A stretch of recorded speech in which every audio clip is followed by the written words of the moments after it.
ও নবী, আপনি গোটা বিশ্বের জন্য রহমত, শুধু মানব গোষ্ঠীর জন্য না, শুধু দানব গোষ্ঠীর জন্য না, জিনদের জন্য না, প্রাণীকুলদের জন্য না, শুধু ফেরেশতাদের জন্য না, গোটা বিশ্বের জন্য বিশ্বনবীকে রহমত বানিয়ে পাঠিয়েছে কে? সবার জন্য রহমত। খোশ মেজাজের মানুষ ছিলেন, নরম দিলের মানুষ ছিলেন।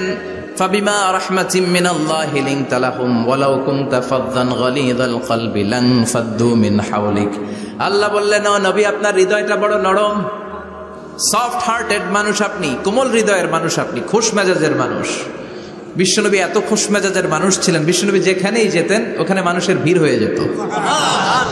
যেখানেই যেতেন পিছু পিছু লোকজন ছুটতো, কারণ খোশ মেজাজের, তো সফট হার্টেড, হৃদয়টা কোমল, ওনার সাথে কথাই বলতে মনে চায়, টাইম পাস করতে মনে চায়। আল্লাহু আকবার।